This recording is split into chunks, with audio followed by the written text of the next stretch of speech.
चला तर मग मंडळी छानपैकी सकाळ झालेली आहे आणि त्याच्यानंतर सगळी बाकीची कामं आवरून झाली आणि मग आहे चहाचा नंबर।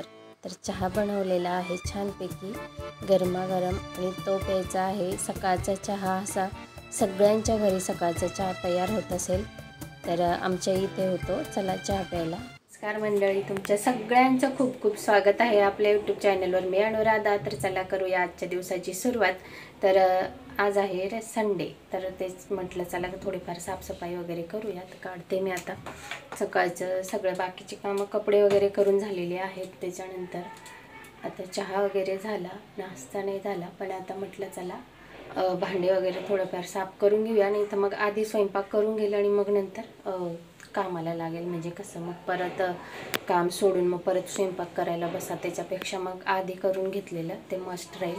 तर त्याच्यासाठीच मी आता बघते, आधी स्वयंपाक करते आणि नंतर मग हे सगळं काढून घेते, साफसफाई करते आणि थोडंफार जाळं वगैरे काढून घेणार आहे। आणि हे बघा थोडंफार घाण झालेलीच आहे, तसं तर करतच असतो। आता एका मागे एक सगळे फेस्टिवल चालूच आहेत तर साफसफाई होतच असते, पण तरीसुद्धा म्हटलं करून घ्यावी। आणि थोडंफार पावसाचं खराब झालेले आहे ही वॉल, तर हिला तर आता दिवाळीच्या टायमालाच ते बघा थोडंसं निघालेलं आहे सगळं कलर, पण ते आता नाही करणार, दिवाळीच्या टायमाला बघूया कसं करायचं ते। तर आता सगळी भांडी वगैरे छानपैकी असं किचन क्लीन करून घेणार आहे मी इथे आणि बघूया पुढची कामं कशी होतात। तर यश पालक तर स्टडी करताय, तर ज्याची हेल्प होईल त्यांच्या जाऊन हेल्प घेणार आहे। यश तर आमचा काय उठायला तयार नाही आहे। यशला खूप स्टडी आहे सध्या, तो काहीच काम करत नाही। आता इथे स्वयंपाक बनवून घेणार आहे, मग भेंड्या वगैरे कट करून घेतलेल्या आहेत इथे। हे बघ आता मस्त अशी भेंडीची भाजी बनवणार आहे, तर ते आता बनवायला टाकते मी कढईमध्ये। हे बघा गॅस कढई वगैरे ठेवून घेतलेली आहे। तर हे बघा सकाळची कामं सगळी आवरतच स्वयंपाकाचा टाईम होऊन जातो, म्हणजे 10-1 वाजलेले आहेत। तर 10-10:15 होताच मी म्हटलं चला आधी स्वयंपाकच करून घेऊया, नंतर मग एकदा कामाला लागलं की मग लेटच होतं, मग म्हणून म्हटलं स्वयंपाकच करून घेते। कढईमध्ये मस्त तेल टाकून घेतले 2-3 चमचे आणि भेंडीची भाजी करणार आहे। तर 2-3 चमचे तेल टाकल्यानंतर त्याच्यामध्ये जिरं टाकायचं आहे, लसूण बारीक कट करून टाकलेलं आहे आणि हिरव्या मिरच्या लांब लांब कट करून घेतलेल्या आहेत ज्या तिखट असतात, आणि त्याच्यानंतर जी भेंडी कट केलेली होती ती टाकून घेतलेली आहे। तर अशा पद्धतीने कोण कोण भेंडीची भाजी बनवतं ते मला नक्की कमेंटमध्ये सांगा। तर अगदी सिंपल पद्धतीने आहे आणि खूप टेस्टी लागते अशी भाजी। मुलांनासुद्धा लंच बॉक्समध्ये तुम्ही अशा पद्धतीने बनवू शकता, म्हणजे जे तिखट नाही खात तर ती मिरची अगदी एका मिरचीचे 2च भाग करायचे आहेत आणि ती टाकायची आहे, म्हणजे थोडासा त्याचा तिखटपणा जो असतो तो उतरतो तेलामध्ये आणि भेंडीमध्ये, आणि त्या मिरच्या आपण बाजूला काढून टाकू शकतो। तर तिखटनं अगदी मस्त लागते भेंडीची भाजी, अशी छान अशी कुरकुरीत करून घ्यायची आहे तेलामध्ये। आणि थोड्या वेळ परतल्यानंतर त्याच्यामध्ये थोडंसं आपल्याला लिंबूचा रस किंवा मग आमचूर पावडर टाकायची आहे आणि मीठ टाकून घ्यायचं आहे। त्याच्यानंतर परत मिक्स करून घेतलेलं आहे। तर अशा पद्धतीने मिक्स करून घ्यायचं आणि भेंडीला झाकायचं नाही कधी पण, कारण मग झाकली की अजून जास्त चिकट होते ती, आणि चिकट जर नको असेल तुम्हाला तर त्याच्यात आमचूर पावडर किंवा लिंबूचा रस जरूर टाका तुम्ही। आणि तुम्हाला हे दोघंही नको असतील तर साखरचे दाणे टाका थोडेसे, थोडीशी साखर टाकायची आहे भेंडीवर, म्हणजे ते चिपचिपीने होत अगदी छान अशी मोकळी होते। त्याच्यानंतर परतून झालं, थोडा वेळ राहू दिलं, त्याच्यानंतर मग मीठ टाकून घेतलं आहे, थोडीशी हळद टाकली आणि अर्धा चमचा जशी धणा पावडर टाकली आणि परत छान मिक्स करून घेतलेलं आहे। आणि अजून थोडा वेळ मी इथे राहू देणार आहे। स्टार्टिंगला अगदी हाय फ्लेमवर बनवून घेतली, त्याच्यानंतर थोडासा स्लो केला, मग जो चिकटपणा जो असतो ना तर सगळ्या कढईला आपल्या खाली लागतो आणि मस्त अशी मोकळी भेंडीची भाजी तयार झालेली आहे आता। आणि खाण्यासाठी खूप छान लागते अशी भाजी, आणि चपाती गरमागरम फुलके किंवा चपातीसोबत खूप छान लागते, आणि डाळ भात बनवला असेल तर त्याच्यासोबत तर अगदी छानच लागते अशी सिंपल भेंडीची भाजी आमच्या घरी खूप आवडते। त्याच्यानंतर म्हटलं मग चला चपात्या वगैरे करून घेते, आधी भाजी करून घेतलेली आहे, मग साईडला मी इथे चपात्या वगैरे करून घेत आहे।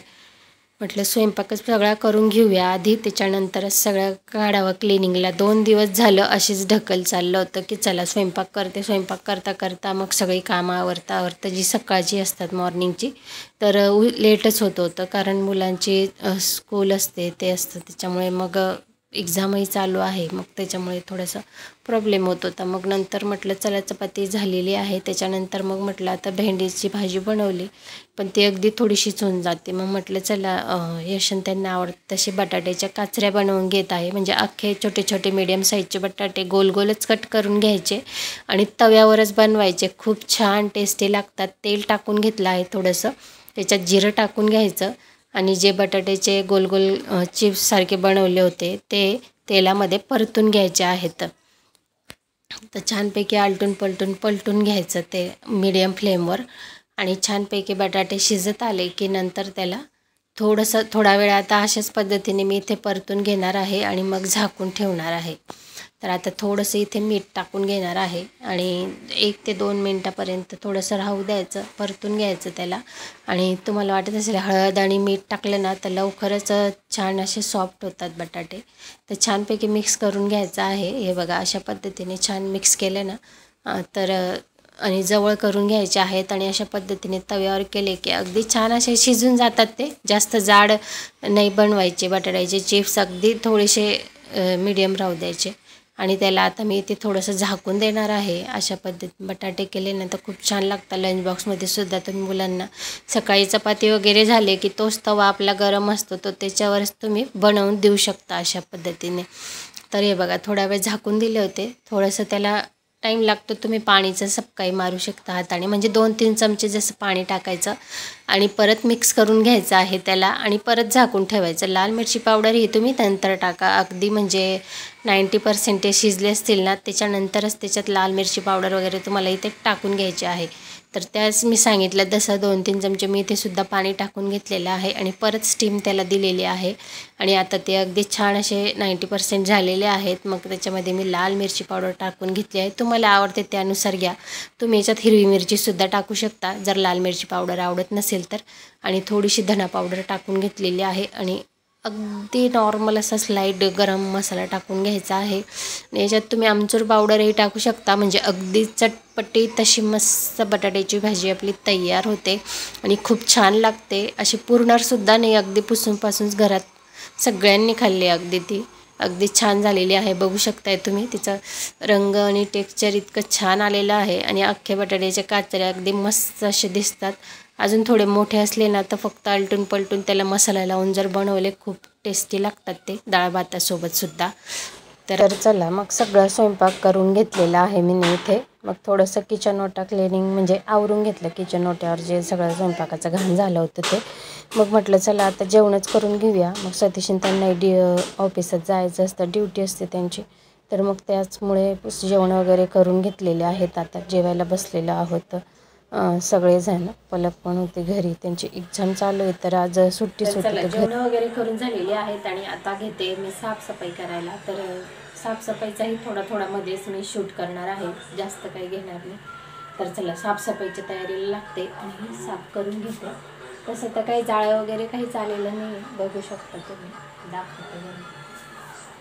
फक्त हे इथे थोडंसं खराब झालं आहे आणि भांडी वगैरे तर चिकट होतातच. त्याच आपल्याला फक्त व्यवस्थित घसून घ्यावं लागतात भांडे वगैरे, त्यांचंच काम आहे. जाळं वगैरे नाही आलं मेन बॅक कॅमेऱ्यात. बघा अगदी क्लीनच आहे. हे पावसाच्या पाण्याने असं सगळीकडे किचनमध्ये झालं आहे खराब. भांडे सगळे इकडे तिकडे झालेले आहेत थोडेफार, पण ते सगळे ॲडजस्ट करून घेते मी या पद्धतीने. आता हे क्लिनिंग करून घ्यायचं आहे. देवाचं घर इथेच ठेवलेलं आहे किचनमध्ये साईडला. तर हे बघा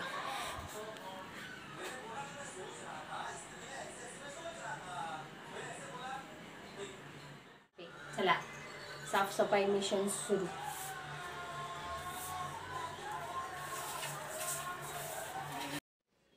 तर मग आपल्या कामांना सुरुवात झालेली आहे. आपल्याला तर कधीही संडे म्हणा की काही म्हणा कधीच सुट्टी नसते. रोजचे कामं तर असतातच, पण अजून काही असं सणवार आले की ते वेगळा एक्स्ट्रा काम वाढतं आपलं. म्हणजे जरी साफ असलं तरी आपल्याला मनाला पटत नाही, पण सण वगैरे आला म्हणजे कसं सगळं क्लीन करावंच लागतं. कारण आता नवरात्री आहे, देवाचेच सगळे फेस्टिवल असतात, त्या देवाचे त्योहार असतात. मग त्याच्यामुळे मग आपल्याला घर स्वच्छ हे करून घ्यावंच लागतं, कारण आपले पिरियड्स वगैरे मध्ये येतो किंवा मग सगळीकडे लागवग होते, मग हात लागतात. आता काही आधीसारखं राहिलेलं नाही आहे की सगळेजण पिरियड्स वगैरे आले की मग साईडला बसतील 4-5 दिवस आणि करणारं कोणी घरात दुसरं आहे. आधी कसं सगळे जॉईंट फॅमिली असायची, मग त्यामुळे आधीच्या काळामध्ये पिरियड्स आले म्हणजे त्या बाईला किंवा स्त्रीला साईडला बसवलं जायचं आणि 5 दिवस छानपैकी आरामही व्हायचा त्यांचा, फक्त जागेवरच खायला भेटायचं. तर छान होतं ते. आता कसं, आता घरात कोणीही नसतं करणारं आणि आजकाल मुलांची शाळा ही मुलं जरा करती झाली तरीसुद्धा आपल्याला त्यांचा काहीही उपयोग होत नाही. आपल्याला वाटतं लहान असतात तेव्हा की मोठी झाली तर जरा कामात येतील, लवकर मोठी व्हायला पाहिजे असं वाटतं. कारण लहान असतं तेव्हाही त्यांना सांभाळावं लागतं, पण मोठी झाली तरीही ते काहीही आपल्याला म्हणजे कामात नाही येत. सगळं काम तर आपल्यालाच करावं लागतं घरातल्या आईला. तर चला आपणही तसं म्हणजे मनात ठरवून घेतलेलं असतं की एक मनात आपण ठरवून घ्यायचं की आपल्यालाच हे सगळे कामं आपल्यालाच करायचे आहेत, आपल्याशिवाय कोणीही करणार नाही. आणि घर घाण किचन तर स्त्रियांचा म्हणजे पूर्ण दिवस म्हटला तरी किचनमध्येच जातो. हा जास्तीत जास्त टाईम आपण किचनमध्येच राहत असणार असं मला तरी वाटतं. तुम्हाला काय वाटतं हे मला नक्की कमेंटमध्ये सांगा. तर म्हणून हे सगळं करून घ्यावे लागते, स्वच्छता साफसफाई वगैरे सगळी करून घ्यावी लागते. अशा याच्यामुळे की घरात आता देवीचं नवरात्री चालू होणार आहे आपल्या देवीची, तर त्याच्यासाठी आपली कुलदेवतेची तर सगळी स्वच्छता ही झालीच पाहिजे. सगळं क्लीन झालं म्हणजे कसं सगळी गोष्टींची साफसफाई होऊन जाते. आणि साफसफाई करताना मी अशा पद्धतीने डबे सगळे काढून घेते आणि मग एखादा हे 1-2 डबे जे स्वच्छ होते म्हणजे म्हणजे त्याच्यात काही सामानच ठेवला नव्हता मी, अगदी जसेच्या तसे धुवून. आत्ताच गणपतीच्या टायमाला आधी साफसफाई क्लिनिंग झाली होती सगळी, तर जे घासायचे आता बाकीचे डबे घासले, 2-4 डबे तर काही घासले नाही, ते अगदी म्हणजे खालीच होते तसेच ठेवलेले. बाकीचे दुसरे सगळे काढून घेतलं त्याच्यातलं साहित्य आणि जे नको होतं साहित्य ते बाजूला केलं. जे काही थोडंफार असं पडलेलं होतं, थोडंफार उरलेलं पडलेलं साहित्य ते आपण नेहमी काढत असतो. तर याच निमित्ताने आपल्या डब्यांची स्वच्छता होते.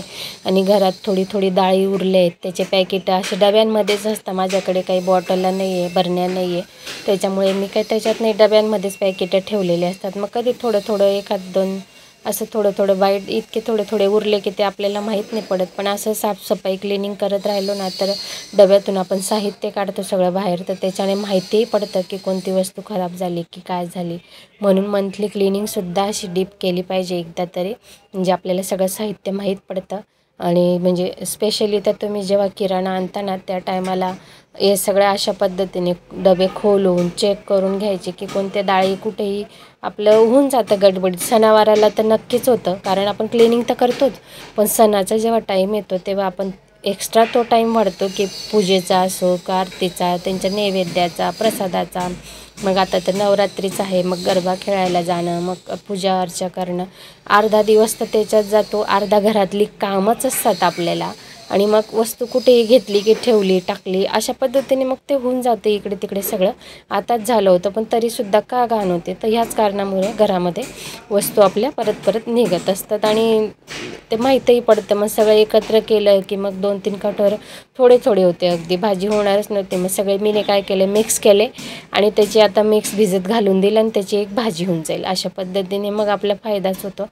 मग चला आता बाकीचे डबे तर छान होते, ते 2-3 डबे पुसून घेतले आणि बाकीचे फक्त क्लीन करून म्हणजे असेच ठेवलेले आहेत. आणि मिरचीचा वगैरे डबा होता हा, तर तो काही मी खाली केला नाही, कारण पावसाचं वातावरण आहे. मिरची मसाल्याचे डबे जर आपण पिशवीतून काढले त्यांना हवा लागली मग इथल्या वस्तू तर लवकरच असं दमट वातावरण असतं तर खराब होतात ते, त्याच्यामुळे. कारण इकडे मोकळी हवा नसते अशी, तर त्याच्यामुळे. बॅकग्राऊंडला जर तुम्हाला काही आवाज येत असेल तर त्याबद्दल माफ करा, कारण साईडला सगळीकडे तिकडे कामं वगैरे चालू आहेत आणि म्हणजे घर बांधणं वगैरे चालू आहे, तर ठोकाठोक कामं तर आवाज थोडाफार येतोच. तर व्हॉइस ओव्हर करते तरीसुद्धा मी तिकडून इकडे आली हॉलमधून बसायला तरीसुद्धा. तर चला बाकीचे डबे वगैरे झाले आहे क्लीन. मग खालच्या साईडला आलेली आहे साफसफाई करत मी वरून खालीपर्यंत. तर आता देवाऱ्याच्या साईडचं आहे ते जे देवाऱ्याच्या मागे स्टँड दिसतंय ना ते खाली करून घेतलेलं आहे मीने. आणि हे जे कांद्यांचं वगैरे स्टँड सगळं धुवून ठेवलेलं आहे. आणि माझी हे बघा देवाची पुस्तकं सगळी मला म्हणजे नेहमी लागतच असतात, मी वाचतच असते. आपल्या कथा म्हणजे आपले उपवास वगैरे करतो, काही सण असतात, ते सगळी पुस्तकं आहेत माझ्याकडे. तर ती वाचायला लागतातच पुस्तकं. आणि नित्यसेवेचे 2-3 पुस्तकं आहेत ते तर रोजच लागतात मला. आणि ही पिशवी आहे याच्यामध्ये माझे देवाचे सगळे कपडे आहेत. कारण देवाची चुनरी देवीच्या असो किंवा नव्याच्या नव्या आहेत अगदी. आणि पाटावर टाकण्यासाठी जे असतात कपडे ते सुद्धा आहेत. आणि वेगळे वेगळे आहेत, कधी काही उपाय करायचा असेल तर बांधून असे कपडे मी एका पिशवीत ठेवलेले आहेत. ते सगळे त्या बॉक्समध्ये ठेवलं. आणि सगळे कुंकवाच्या डब्यासुद्धा रचून घेतल्या. आता किचन ओटा क्लीन करून घेतला आणि ते स्टँड बाहेर आणून ठेवलं. आणि हे बघा ह्या टोपलींनासुद्धा अगदी पावसाच्या असं खराब झाल्या होत्या, त्यासुद्धा घासून पुसून इथे ठेवून दिलेल्या आहेत. आता किचनला झाडू वगैरे मारून घेते, खालच्या साईडचं आणि वरचं सगळं क्लीन करून झालेलं आहे. करून झाले म्हणजे फक्त किचन वगैरे क्लीन झालेलं आहे. आणि बघू शकता तुम्ही अशा पद्धतीने क्लीन झालं आहे. सगळे जे 2-3 डबे होते फक्त ते नाही घासले, बाकी सगळे घासून काढले. आणि सगळे हे बघा वरून सगळं क्लीन करून टाकलेलं आहे. मी तुम्हाला बॅक कॅमेराने दाखवते. आणि हे सुद्धा क्लीन करून झालेलं आहे. रॅकवरची भांडीसुद्धा क्लीन करून टाकली. एकदम छान असं झालं आहे त्याचं मोठं आहे. पण आत्ताच झालं आवरलं. आता वाजत आहे 8 वाजता. मी आता आंघोळ वगैरे करून आली, सगळे कामं झालेले आहेत. तर बघू शकता साफसफाई केल्यावर आणि पोछा वगैरे मारून घेतलेला आहे आता. पण म्हटलं एवढं सगळं डिटेलमध्ये काय तुमच्यासोबत शेअर करायचं म्हणून मग ते काही शेअर नाही केलं. तुम्हाला बॅक कॅमेरा एका डबे वगैरे ठेवत असता. हे पेपर वगैरे चेंज केलं तरी आता इथे थोडंसं सिमेंट लावावं लागेल, पाणी वगैरे पडतं आहे त्याच्यात. हे इथं पेपर आत्ताच चेंज केला बघा, ओला झाला. सगळं आवरून घेतले, सगळे पेपर वगैरे चेंज केले, सगळं साफसफाई केल्या. हे बघा सगळे भांडे धुवून चून क्लीन झालेले आहेत अगदी.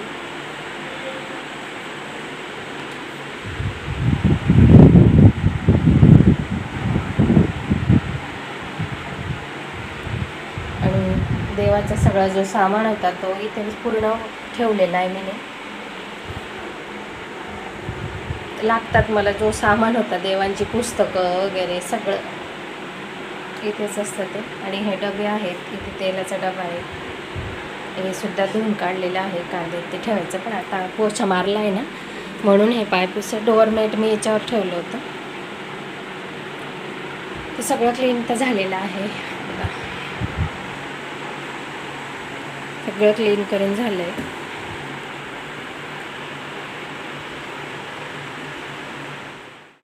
चला मग बघूया आता स्वयंपाक वगैरे करते आणि काय काय बनवायचं आहे ते थोडी थकलेली आहे.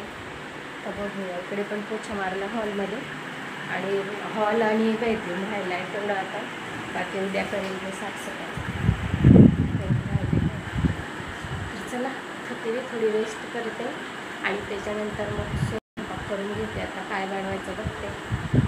चला तुम्हाला जर आजचा हा ब्लॉग आवडला असेल तर नक्कीच चॅनलला लाईक शेअर आणि सबस्क्राईब करा. सबस्क्राईब करणं अगदी फ्री आहे, ते चॅनलला नक्की सबस्क्राईब करा.